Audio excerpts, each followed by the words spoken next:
We are meeting on various territories, and many of us on the unceded traditional territory of the Coast Salish peoples who've lived, loved, and cared for this land for millennia.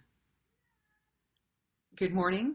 I'm Reverend Meg Roberts, and I have the pleasure of being the minister here at Beacon Unitarian Church. For guests and newcomers, we offer you a special welcome. We invite you to find out more about us on our website, beaconunitarian.org. And on the homepage, there is a Beacon Connecting form if you'd like to fill it out.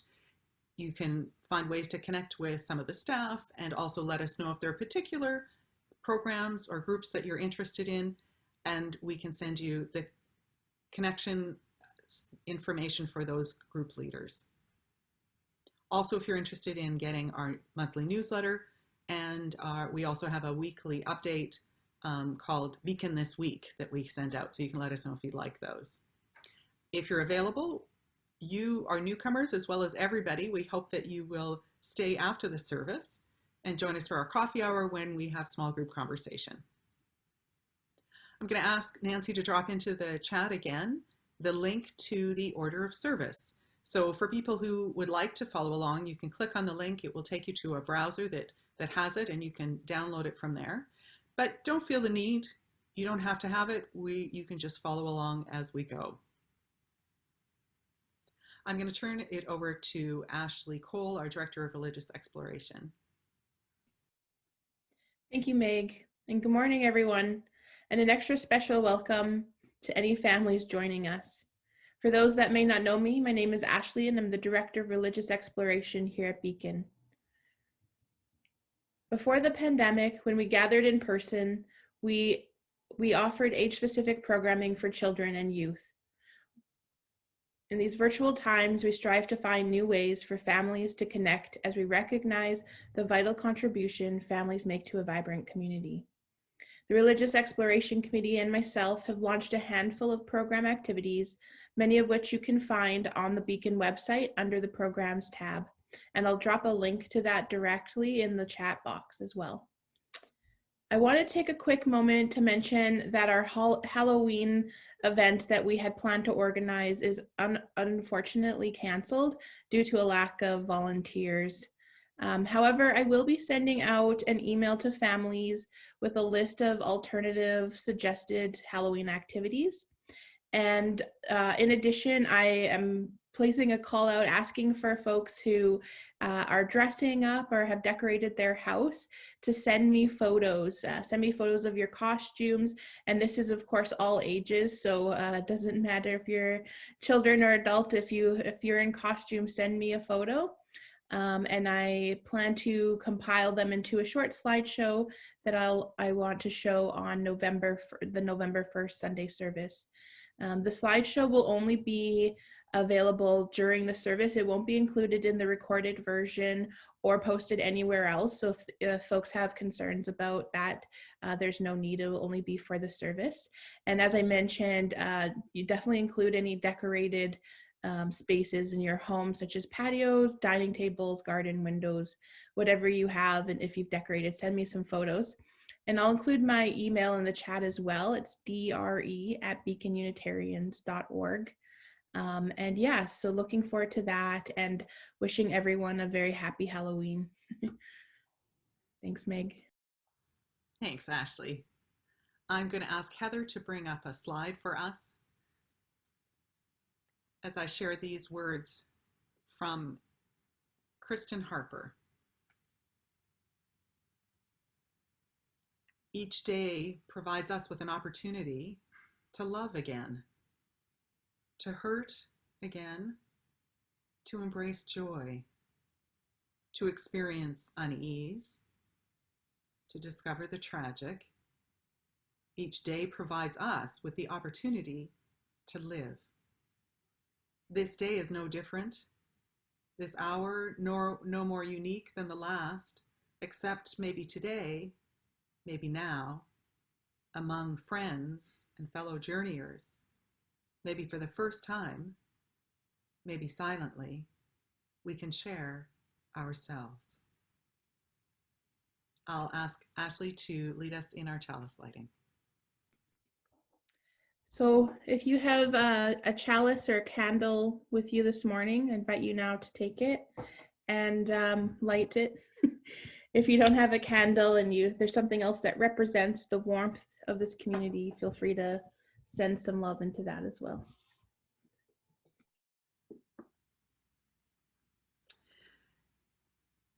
Douglas Wood's story, Old Old Turtle and the Broken Truth, which we had a piece of broken truth which says, "You are loved." The people found it and treasured it, yet soon they began to feel fear and anger at those who were not like themselves and who did not share their truth, what they saw as the truth. When I listened to that story, I couldn't help but think about the ideas that led to colonization, where leaders in one culture believed how they understood that the world was right and others' understanding was wrong, that their people were superior to another group of people. When you add in the desire for land, resources, and wealth, that's led to the oppression of many others and the destruction of our beautiful blue-green planet, that which gives us all life.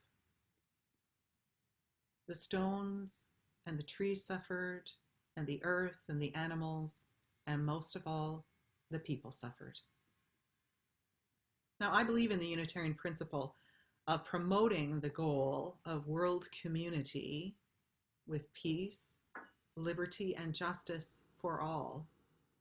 Yet I know that when a group's understanding of the world dominates, the development of a world community can lead to a skewed understanding of how to create peace, liberty, and justice. Peace and liberty for whom? Justice according to whose laws? Whole, broken, and healing. Our world is all these things.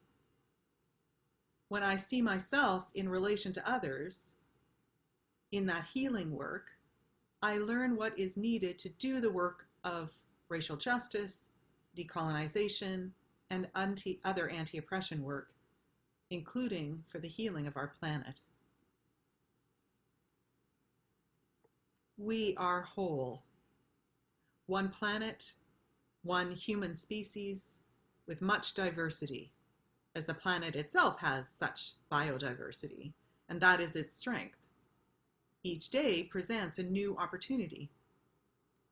As Kristen Harper's words said, each day provides us with the opportunity to love again, to hurt again, to embrace joy, to experience unease, to discover the tragic. Her words come from a meditation collection called Voices from the Margins, put out in 2012 by the Unitarian Universalist Association. Their then president, Peter Morales, wrote in its introduction, "This collection of reflections and aspirations invites us to listen to voices that have been silenced in the past. In order to create beloved community, one that shares a powerful love and shapes a common purpose, we must know one another. In order to know one another, we must hear one another's stories, see the world through each other's eyes.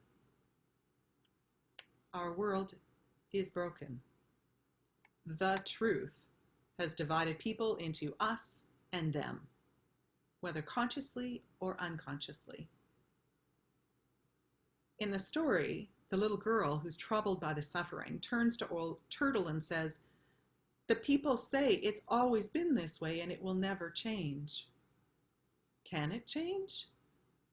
Can we make it change?"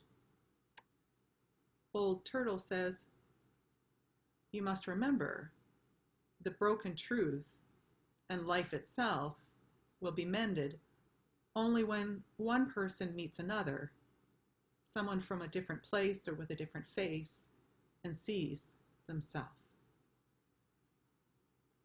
At a Canadian Unitarian Council Black Lives Matter forum I attended online this week, some of the background reading included words from 3 Canadian Unitarian Universalist people of color who'd been part of an online forum back in June. I want to share some words by Dr. Wilburn Hayden, Professor Emeritus of York University's School of Social Work and the husband of a colleague of mine, Patricia Trudeau. Wilburn says, Canadian racism is often cited as different from USA racism, but racism is racism. Discrimination and segregation by law or tradition are racist.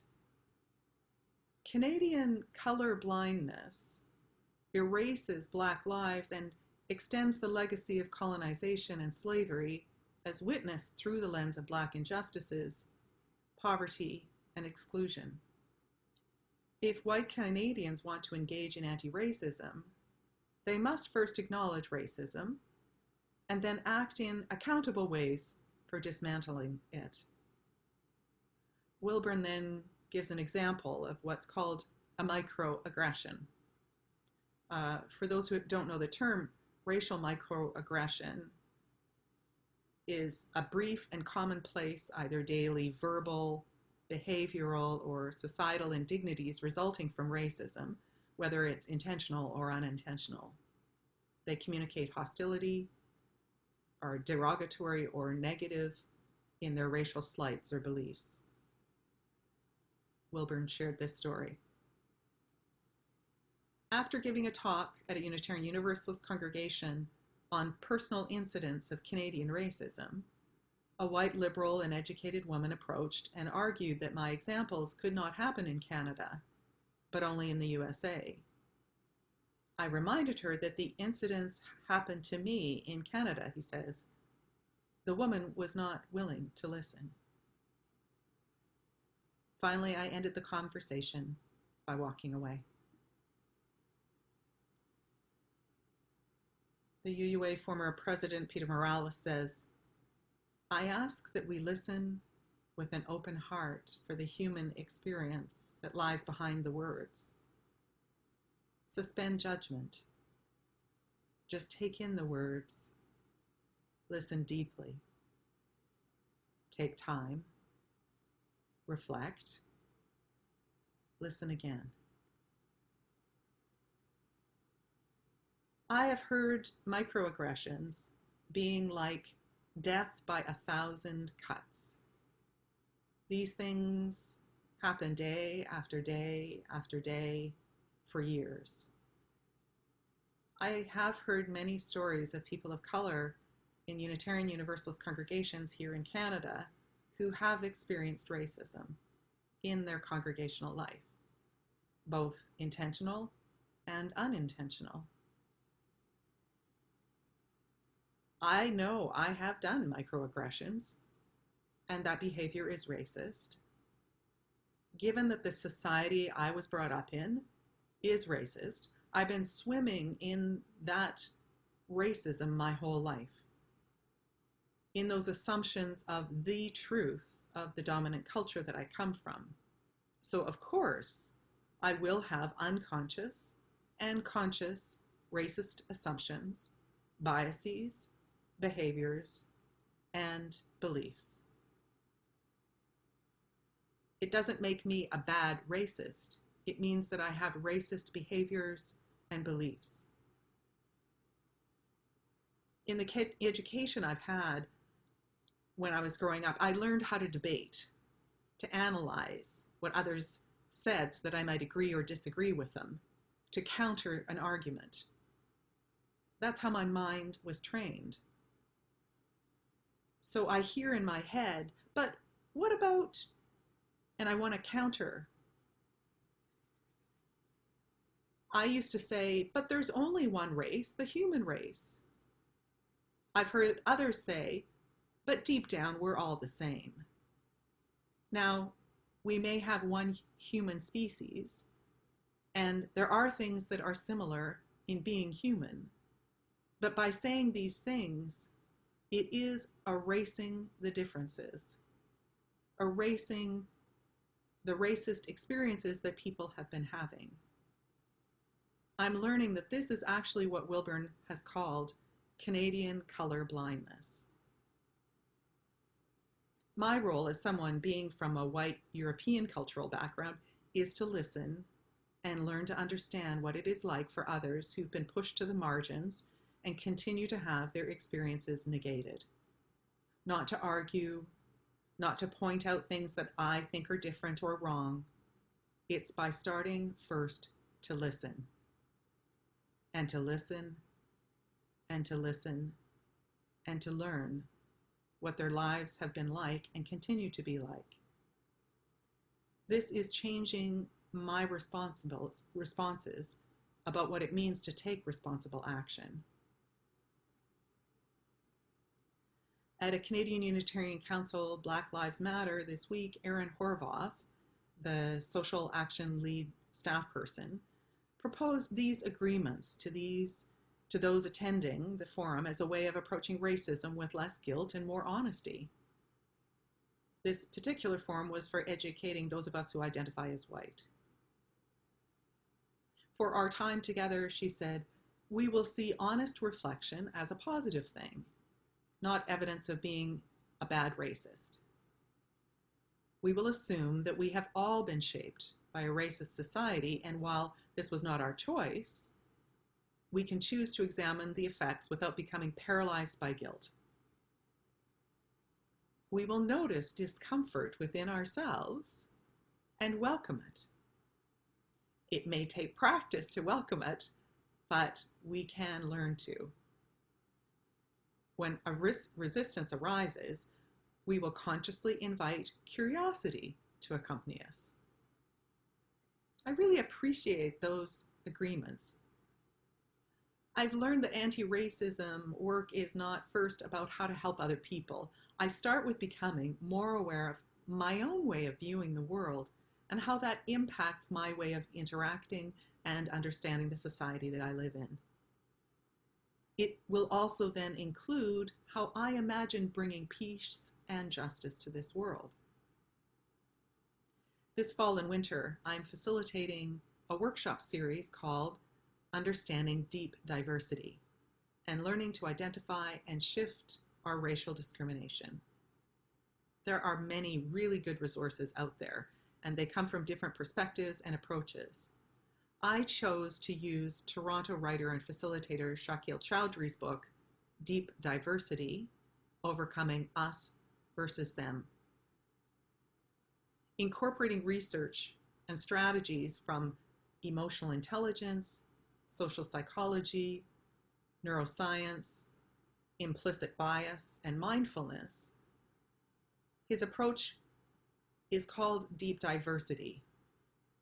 It's a practical, scientific, and compassionate framework to help us deal more effectively with issues of racial difference. He writes, as a man of color, what I've come to understand is that the problems of diversity are not cognitive in nature. Our blocks exist on the feeling, unconscious level. When we encounter those who are racially different than us, our conscious, unconscious emotional selves can take over. Deep diversity seeks to integrate head and heart, feelings and thoughts in a way that's non-judgmental and challenging. It leaves people curious about themselves and their dynamic with others. This curiosity can reduce the us versus them dynamic and expand our sense of we. Even as it takes the polarizing and painful issues of racism and discrimination, deep diversity is fundamentally hopeful. I'm offering this workshop in 6 sessions, and they are 2 weeks apart to allow time to read and reflect, to hear the stories in the news, as well as from those that we know and also from our own experience. How to learn to decenter the voices and stories and worldviews that have been put at the center of our society for hundreds of years. If you're interested in joining me, let me know as soon as possible. because there are only a few copies of this book in local libraries, but I have access to other copies that may be mailed from Canadian colleagues who've used it. The reason why it's not as available online is because the author is currently revising it in the hopes of publishing it in 2021. But I don't want to wait that long. I want to start together on this now. As I understand it, Shakil Chowdhury wrote the book to include readers who identify as Black, Indigenous, people of color, as well as for those who identify as white or from European ancestry, and also those who come from more than one racial or cultural background. I do also recognize that for some people who are Black, Indigenous, people of color, people who come from more than one background, they may not wish to do anti-racism sessions at the same time with people who are white because of painful experiences of discrimination and racist comments and actions, even when people may not intend them. It's more death by 1,000 cuts.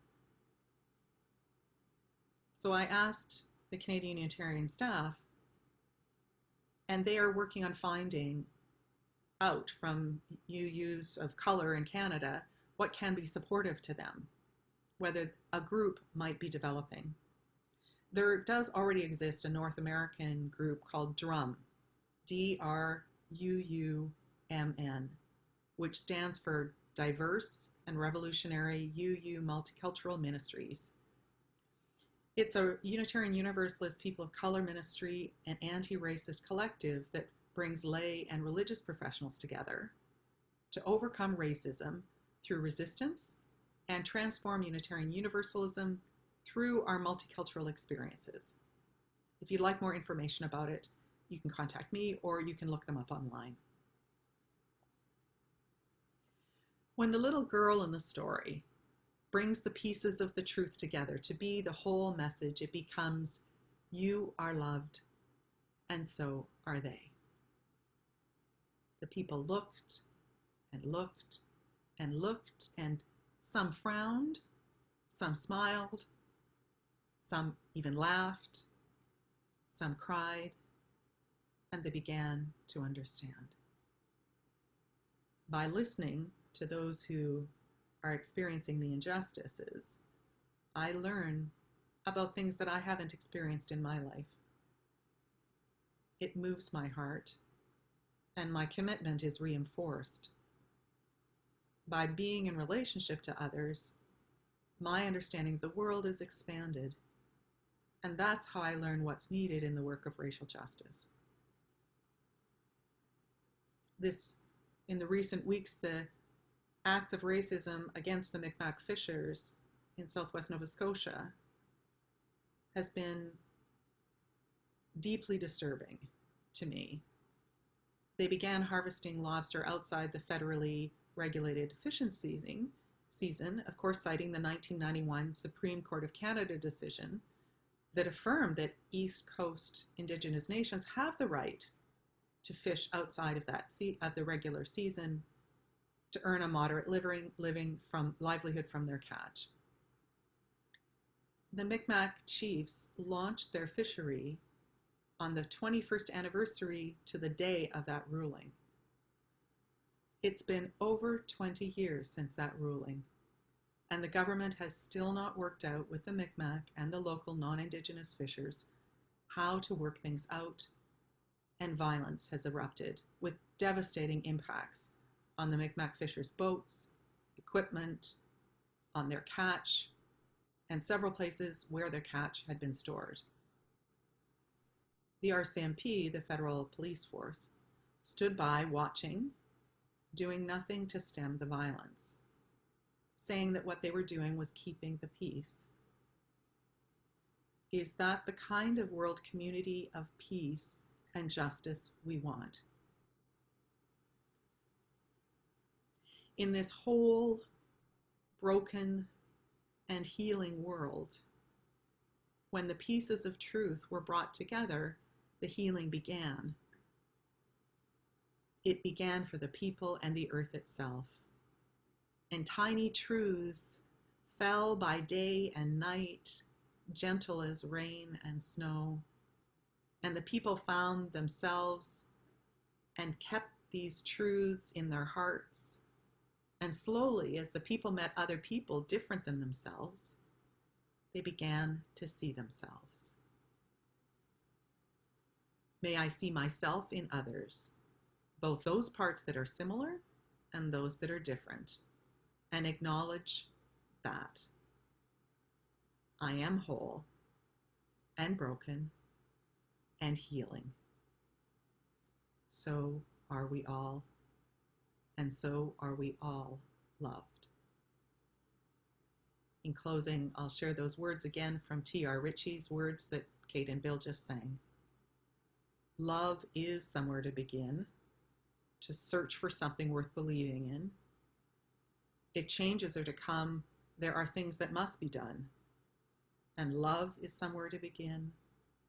Dreams are somewhere, and a song is somewhere to begin. Where is your place to begin?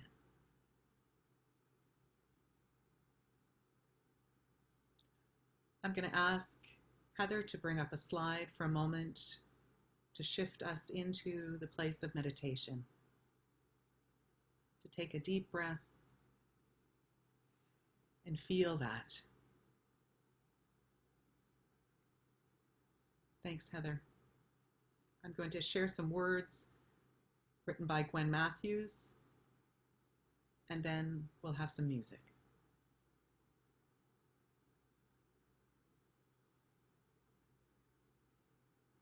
Feel that each breath, each inhale, exhale, we are living, breathing, connected.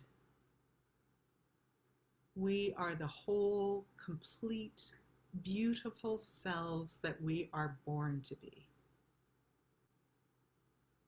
Feel that in your bones, in your muscles, in your heart and your blood. That is the extraordinary you, the you who was born for this time, this place, this moment. Feel that, the struggle, the worry, the pain,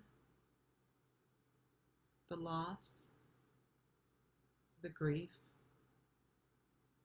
It is still you. You are still whole, complete, extraordinary. Feel that.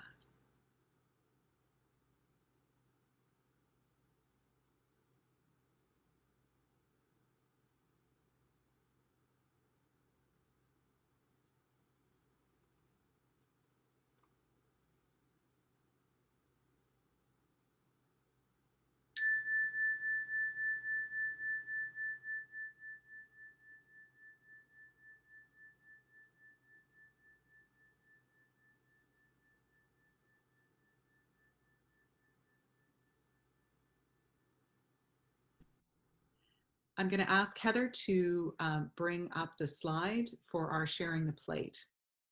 We've talked about the pledge that is the yearly commitment, and we also have an opportunity to give to our sharing the plate recipient, which for this program year is the New West Hospice Society. So there's some information about how to do that. Thanks to all of you who give in ways that you can with your time, your talent, and your treasure. And we are so grateful for your generosity. You can roll to the next slide, Heather, and I'm going to ask Kate if she can lead us in the sung response to our sharing.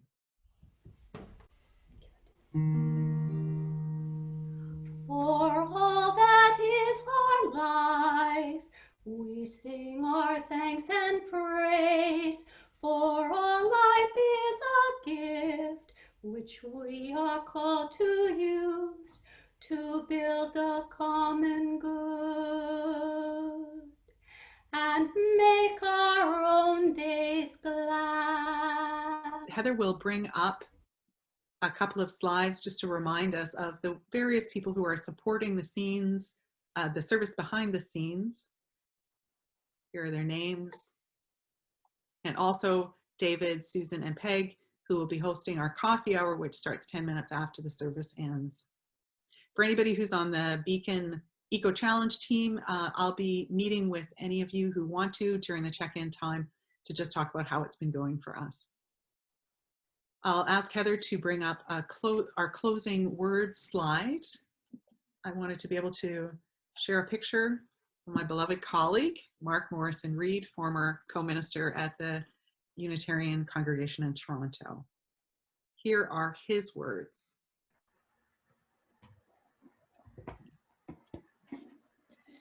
The task of the religious community. The central task of the religious community is to unveil the bonds that bind each to all. There is connectedness, a relationship discovered amid the particulars of our own lives and the lives of others. Once felt, it inspires us to act for justice. It is the church that assures us that we are not struggling for justice on our own, but as members of a larger community. The religious community is essential, for alone our vision is too narrow to see all that must be seen, and our strength too limited to do all that must be done. Together, our vision widens and our strength is renewed. Please join me in extinguishing our chalice.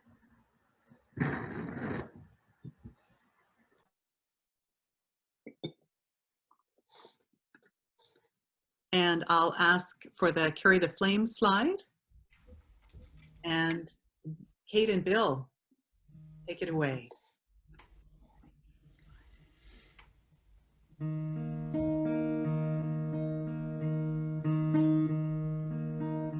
Carry the flame of peace and love until we meet again. Carry the flame of peace and love until we meet again.